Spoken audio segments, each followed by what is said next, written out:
ചില സമയങ്ങളിൽ നമ്മുടെ ജീവിതം തന്നെ മാറ്റിമറിക്കുന്നത് വളരെ സിമ്പിളായിട്ടുള്ള പക്ഷേ ഭയങ്കര പവർഫുള്ളായ ചില ഐഡിയകൾ മനസ്സിലാക്കുമ്പോഴാണ് അല്ലേ? ഇന്ന് നമ്മൾ സംസാരിക്കാൻ പോകുന്നത് അങ്ങനെയുള്ള ഒന്നിനെക്കുറിച്ചാണ്. പ്രശസ്തനായ ജിം റോൺ മുന്നോട്ട് വച്ച നമ്മുടെ ജീവിതമെന്ന ഈ പസിലുണ്ടല്ലോ, അതിൻ്റെ ഏറ്റവും പ്രധാനപ്പെട്ട 5 കഷണങ്ങളെക്കുറിച്ചാണ് നമ്മൾ ഇന്ന് നോക്കാൻ പോകുന്നത്. ജിം റോണിൻ്റെ ഈയൊരു വാചകം നോക്കൂ. ഇതിലാണ് എല്ലാം തുടങ്ങുന്നത്. വിജയം എന്ന് പറയുന്നത് എന്തോ അസാധാരണമായ കാര്യങ്ങൾ ചെയ്യുന്നതല്ല. നേരെ മറിച്ച് നമ്മളെല്ലാ ദിവസവും ചെയ്യുന്ന സാധാരണ കാര്യങ്ങളുണ്ടല്ലോ, അത് അസാധാരണമായ രീതിയിൽ അത്രയ്ക്കും നന്നായി ചെയ്യുന്നതാണ് വിജയം. നമ്മുടെ ഓരോ ദിവസത്തെയും ചെറിയ ചെറിയ ശീലങ്ങൾ, അതാണ് അവസാനം വലിയ വിജയങ്ങളായി മാറുന്നത്. അപ്പോൾ നമുക്ക് ഈ ലൈഫ് പസിലിൻ്റെ കാര്യത്തിലേക്ക് വരാം. ജിം റോൺ പറയുന്നത് എന്താന്ന് വെച്ചാൽ, നമ്മുടെ ജീവിതത്തിൽ 80% വ്യത്യാസവും ഉണ്ടാക്കുന്നത് വളരെ കുറച്ച് വിരലിൽ എണ്ണാവുന്ന ചില അടിസ്ഥാന കാര്യങ്ങളാണ്. ആ പ്രധാനപ്പെട്ട കഷ്ണങ്ങൾ ഏതൊക്കെയാണെന്ന് കണ്ടെത്തി അതിനെ കറക്റ്റ് സ്ഥാനത്ത് വെച്ചാൽ മാത്രം മതി. ബാക്കിയെല്ലാം താനേ ശരിയായിക്കോളും. അപ്പോൾ ഏതൊക്കെയാണ് ആ പ്രധാനപ്പെട്ട കഷ്ണങ്ങൾ? നമുക്കൊന്ന് നോക്കാം. ഇതാണ് ആ 5 കഷ്ണങ്ങൾ. ഒന്നാമത്തത് നമ്മുടെ ഫിലോസഫി അല്ലെങ്കിൽ തത്വചിന്ത. രണ്ടാമത്തത് നമ്മുടെ മനോഭാവം. പിന്നെ നമ്മുടെ പ്രവർത്തനം, അതിൽ നിന്ന് കിട്ടുന്ന ഫലങ്ങൾ, അവസാനം നമ്മുടെ ജീവിതശൈലി. ഓർക്കണം, ഇവയെല്ലാം ഒന്നൊന്നിനോട് കണക്റ്റഡാണ്. അപ്പോൾ നമുക്ക് ഓരോന്നായിട്ട് വിശദമായി നോക്കാം. അപ്പോൾ ആദ്യത്തെ കഷ്ണം നമ്മുടെ ഫിലോസഫി, അതായത് നമ്മുടെ തത്വചിന്ത. നമ്മുടെ ജീവിതത്തിൽ എന്തു തന്നെയായാലും അതെല്ലാം തുടങ്ങുന്നത് നമുക്ക് എന്തറിയാം, നമ്മൾ എങ്ങനെയാണ് ചിന്തിക്കുന്നത് എന്നതിൽ നിന്നാണ്. ഇതാണ് ശരിക്കും പറഞ്ഞാൽ എല്ലാത്തിൻ്റെയും ഫൗണ്ടേഷൻ. ജിം റോൺ പറയുന്ന ഫിലോസഫി എന്ന് വെച്ചാലേ എന്തോ വലിയ കോംപ്ലിക്കേറ്റഡ് സംഭവമൊന്നുമല്ല കേട്ടോ. സിമ്പിളായി പറഞ്ഞാൽ നമുക്കറിയാവുന്ന കാര്യങ്ങൾ അത്രയേ ഉള്ളൂ. ഇത് നമ്മുടെ മനസ്സിലുള്ള ഒരു ത്രാസ് പോലെയാണ്. എന്ത് പ്രധാനപ്പെട്ടതാണ്, എന്തത്ര പ്രാധാന്യമില്ലാത്തതാണ് എന്നൊക്കെ തൂക്കി നോക്കാൻ നമ്മൾ ഉപയോഗിക്കുന്ന ഒരു മെന്റൽ സ്കെയിൽ. ഈ ത്രാസ് വെച്ചാണ് നമ്മൾ ഓരോ ദിവസവും തീരുമാനമെടുക്കുന്നത്, എന്തിനു മുൻഗണന കൊടുക്കണം, എന്ത് ഒഴിവാക്കണം എന്നൊക്കെ. പക്ഷേ ഒന്ന് ആലോചിച്ച് നോക്കൂ, നിങ്ങളുടെ കയ്യിലുള്ള ഈ മാനസിക ത്രാസ് അത് തെറ്റാണെങ്കിലോ? അതായത് ചെറിയ കാര്യങ്ങൾക്ക് നിങ്ങൾ ഒരുപാട് വില കൊടുക്കുന്നു, പക്ഷേ ശരിക്കും പ്രാധാന്യമുള്ള വലിയ കാര്യങ്ങളെ നിസ്സാരമായി കാണുന്നു.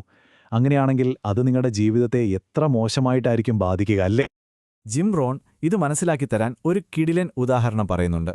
ഒരാൾക്ക് കുറച്ച് പണം കിട്ടി, ഒരു പുസ്തകം വാങ്ങാനുള്ള പണം.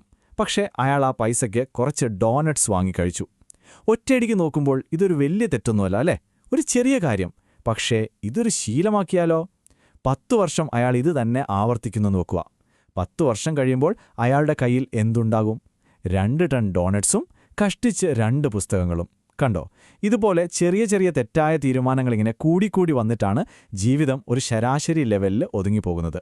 നേരെ മറിച്ച് ശരിയായ തീരുമാനങ്ങളാണെങ്കിലോ അത് നമുക്കായി ഒരു ഗംഭീര വിരുന്ന് തന്നെ ഒരുക്കും. അപ്പോൾ നമ്മുടെ ഫിലോസഫി, നമ്മുടെ ചിന്തകളൊക്കെ കറക്റ്റായാൽ സ്വാഭാവികമായും അടുത്ത പീസ് അതിൻ്റെ സ്ഥാനത്ത് വരും. അതാണ് നമ്മുടെ മനോഭാവം അല്ലെങ്കിൽ ആറ്റിറ്റ്യൂഡ്. കാരണം വളരെ സിമ്പിളാണ്. നമ്മുടെ ചിന്തകളാണല്ലോ നമ്മുടെ ഫീലിംഗ്സിനെ ഉണ്ടാക്കുന്നത്. ആ ഫീലിംഗ്സാണ് പിന്നീട് നമ്മുടെ പ്രവൃത്തികളെ മുന്നോട്ട് കൊണ്ടുപോകുന്ന ഒരു എഞ്ചിൻ പോലെ വർക്ക് ചെയ്യുന്നത്. ഒരു നല്ല ആറ്റിറ്റ്യൂഡുണ്ടെങ്കിൽ നമ്മുടെ കാഴ്ചപ്പാടുകൾ മൊത്തത്തിൽ മാറും. ഉദാഹരണത്തിന്, ഭൂതകാലത്തെക്കുറിച്ച് എങ്ങനെയാണ് നമ്മൾ ഫീൽ ചെയ്യുന്നത്? അതൊരു ഭാരമായി കൊണ്ടു നടക്കുകയാണോ, അതോ അതിൽ നിന്ന് പഠിക്കാനുള്ളൊരു സ്കൂളായി കാണുന്നുണ്ടോ? അതുപോലെ ഭാവിയെക്കുറിച്ച് അതോർത്ത് പേടിച്ചിരിക്കുകയാണോ, അതോ നമ്മൾക്ക് ഡിസൈൻ ചെയ്യാനുള്ളൊരു ലക്ഷ്യസ്ഥാനമായി കാണുന്നുണ്ടോ? മറ്റുള്ളവരോടും ഏറ്റവും പ്രധാനമായി നമ്മളോട് തന്നെയുമുള്ള നമ്മുടെ മനോഭാവം എന്താണ്? ഈ കാര്യങ്ങളിലെല്ലാം ഒരു പോസിറ്റീവ് ഫീൽ വരുമ്പോഴാണ് ശക്തമായൊരു ആറ്റിറ്റ്യൂഡ് ഉണ്ടാകുന്നത്. ഭാവിയെ നേരിടാൻ ശരിക്കും 2 വഴികളേയുള്ളൂ. ഒന്നുകിൽ നല്ല പ്രതീക്ഷയോടെ അതിനെ കാണാം, അല്ലെങ്കിൽ എപ്പോഴും ആശങ്കപ്പെട്ടുകൊണ്ടിരിക്കാം. സ്വന്തമായൊരു പ്ലാനും വ്യക്തമായ ലക്ഷ്യങ്ങളുമൊക്കെയുള്ള ഒരാൾക്ക് ഭാവിയെ പ്രതീക്ഷയോടെ കാണാൻ പറ്റും. പക്ഷേ സ്വന്തമായൊരു പ്ലാനും ഇല്ലെങ്കിലോ? അങ്ങനെയുള്ളവർ മറ്റുള്ളവർ പറയുന്ന നെഗറ്റീവ് കാര്യങ്ങളും അവരുടെ പേടിയുമൊക്കെ കേട്ട് ആശങ്കയോടെ ഭാവിയെ കാണും. ഇതിലേത് വേണമെന്ന് തീരുമാനിക്കേണ്ടത് നമ്മളാണ്. അപ്പോൾ ഏറ്റവും പ്രധാനപ്പെട്ട കാര്യം ഇതാണ്. നമുക്ക് നമ്മളെക്കുറിച്ച് തന്നെ ഒരു നല്ല അഭിപ്രായം, ഒരു ആത്മാഭിമാനമൊക്കെ തോന്നുന്നത് വെറുതെ സംഭവിക്കുന്ന ഒന്നല്ല. അത് നമ്മൾ കഷ്ടപ്പെട്ട് ചെയ്യേണ്ട കാര്യങ്ങൾ ചെയ്യുമ്പോഴും നമ്മുടെ ബെസ്റ്റ് കൊടുക്കുമ്പോഴും തനിയെ ഉണ്ടാകുന്ന ഒരു ഫീലിംഗ് ആണ്. അച്ചടക്കത്തോടെ ജീവിക്കുമ്പോഴാണ് ആത്മാഭിമാനമുണ്ടാകുന്നത്. അതാണ് കണക്ഷൻ. ഓക്കെ, അപ്പോൾ നമുക്ക് നല്ല ചിന്തകളുണ്ട്, നല്ല മനോഭാവവുമുണ്ട്. പക്ഷെ അതുമാത്രം മതിയോ? പോരാ. വിജയിക്കണമെങ്കിൽ നമ്മൾ പ്രവർത്തിക്കണമല്ലേ? അതാണ് 3ാമത്തെ പീസ്, നമ്മുടെ ആക്ടിവിറ്റി അല്ലെങ്കിൽ പ്രവർത്തനം. നമ്മൾ ചിന്തിച്ച കാര്യങ്ങളും നമുക്ക് ഫീൽ ചെയ്ത കാര്യങ്ങളുമൊക്കെ പ്രവൃത്തിയിലേക്ക് മാറ്റുന്ന സ്റ്റെപ്പാണിത്. ഈ പ്രവർത്തനത്തിന്റെ ബാലൻസിനെക്കുറിച്ച് പറയാൻ ജിം റോൺ ഒരു പഴയ നിയമത്തിലെ തത്വം ഓർമ്മിപ്പിക്കുന്നുണ്ട്. അതായത് 6 ദിവസം ജോലി ചെയ്യുക, 1 ദിവസം വിശ്രമിക്കുക. ഇതതുപോലെ തന്നെ ഫോളോ ചെയ്യണമെന്നല്ല അദ്ദേഹം പറയുന്നത്. പക്ഷേ ഇത് നമ്മളോട് തന്നെ ചോദിക്കാൻ പ്രേരിപ്പിക്കുന്ന ഒരു നല്ല ചോദ്യമാണ്.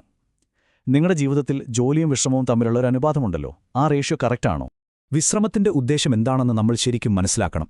അത് വെറുതെ മടിപിടിച്ചിരിക്കാനുള്ളൊരു ലക്ഷ്യമല്ല, നേരെമറിച്ച് അതൊരാവശ്യമാണ്. എന്തിനുള്ള ആവശ്യം?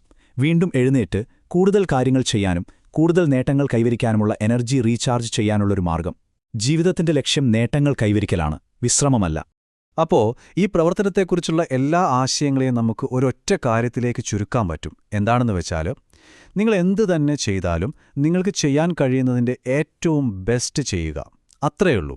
മറ്റൊരാൾ എന്ത് ചെയ്യുന്നു എന്ന് നോക്കിയിട്ടല്ല കാര്യം. നിങ്ങളുടെ കഴിവിൻ്റെ മാക്സിമം നിങ്ങൾ കൊടുക്കുന്നുണ്ടോ? അതാണ് ചോദ്യം. ഓക്കേ, അപ്പം നമ്മൾ പ്രവർത്തിക്കുമ്പോൾ സ്വാഭാവികമായും അതിന് ഫലങ്ങളുണ്ടാകും, അല്ലേ? അതാണ് നമ്മുടെ പസിലിലെ 4ാമത്തെ കഷണം. പക്ഷെ ഒരു കാര്യം ശ്രദ്ധിക്കണം.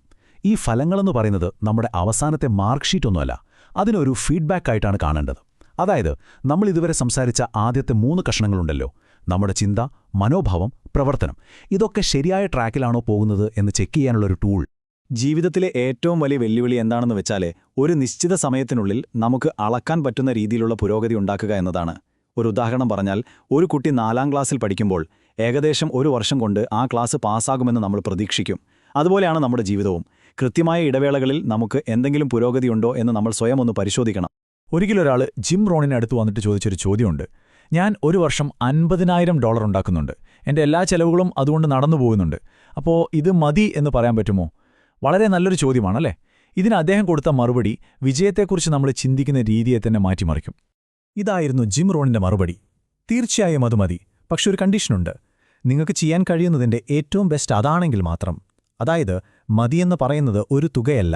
നിങ്ങൾക്ക് ചെയ്യാൻ കഴിയുന്നതിൻ്റെ ഏറ്റവും മികച്ചത് നിങ്ങൾ ചെയ്യുന്നുണ്ടോ, അതാണ് യഥാർത്ഥ മതി. നിങ്ങൾക്ക് 5 ലക്ഷം ഉണ്ടാക്കാനുള്ള കഴിവുണ്ടായിട്ടും നിങ്ങൾ 50,000-ൽ ഒതുങ്ങുകയാണെങ്കിൽ അത് പോരാ. പക്ഷേ നിങ്ങളുടെ കഴിവിൻ്റെ പരമാവധി നിങ്ങൾ ശ്രമിച്ചിട്ടാണ് ആ 50,000 നേടുന്നതെങ്കിൽ അത് തീർച്ചയായും മതി. അപ്പോൾ നമ്മൾ ഈ പസിലിൻ്റെ അവസാനത്തെ 5ാമത്തെ കഷണത്തിലേക്ക് എത്തിയിരിക്കുകയാണ്. ആദ്യത്തെ 4 ഭാഗങ്ങളും ചിന്ത, മനോഭാവം, പ്രവൃത്തി, ഫലം, ഇതെല്ലാം കറക്റ്റേ വരുമ്പോൾ നമുക്ക് കിട്ടുന്ന റിവാർഡ്, അതാണ് നമ്മുടെ ലൈഫ് സ്റ്റൈൽ അല്ലെങ്കിൽ ജീവിതശൈലി. ലൈഫ് സ്റ്റൈൽ എന്ന് കേൾക്കുമ്പോൾ നമ്മുടെ കയ്യിൽ എത്ര കാശുണ്ട് അല്ലെങ്കിൽ എത്ര ആസ്തിയുണ്ട് എന്നതിനെക്കുറിച്ചല്ല ഇവിടെ പറയുന്നത്. മറിച്ച് നമ്മൾ എത്രത്തോളം ഭംഗിയായി, എത്ര സന്തോഷത്തോടെ ജീവിക്കുന്നു എന്നതിലാണ് കാര്യം. സന്തോഷമെന്ന് പറയുന്നത് വെറുതെ അങ്ങ് സംഭവിക്കുന്ന ഒന്നല്ല, അതൊരു കലയാണ്. നമ്മൾ പഠിച്ചെടുക്കേണ്ട, പ്രാക്ടീസ് ചെയ്യേണ്ട ഒരു കല. ഒരു നല്ല ജീവിതശൈലിയുടെ രഹസ്യം എന്താണെന്ന് വെച്ചാൽ, ഈ ഒരു ബാലൻസ് കണ്ടെത്തലാണ്. അതായത്, നിങ്ങൾ ആഗ്രഹിക്കുന്നത് നേടിയെടുക്കാൻ പരിശ്രമിക്കുമ്പോൾ തന്നെ നിങ്ങളുടെ കയ്യിൽ ഇപ്പോഴുള്ളതുകൊണ്ട് എങ്ങനെ സന്തോഷമായിരിക്കാം, ഇത് രണ്ടും ഒരുമിച്ച് കൊണ്ടുപോകുന്നതിലാണ് കാര്യം. ഭാവിക്ക് വേണ്ടി പരിശ്രമിക്കുക, അതേസമയം ഇപ്പോഴുള്ള ജീവിതം ആസ്വദിക്കുകയും ചെയ്യുക. ഒരു കാര്യം എന്തായാലും ഉറപ്പാണ്, അടുത്ത 10 വർഷം കഴിയുമ്പോൾ നിങ്ങൾ എവിടെയെങ്കിലും എത്തിച്ചേർന്നിരിക്കും. അതിൽ സംശയമൊന്നുമില്ല. പക്ഷെ യഥാർത്ഥ ചോദ്യം ഇതാണ്: എവിടെ എത്തും? ആ എത്തേണ്ട സ്ഥലം എവിടെയാണെന്ന് ബോധപൂർവം ഡിസൈൻ ചെയ്യാൻ ജിം റോണിൻ്റെ ഈ 5 കഷണങ്ങളുള്ള പസിൽ നിങ്ങളെ സഹായിക്കുമെന്ന് വിശ്വസിക്കുന്നു.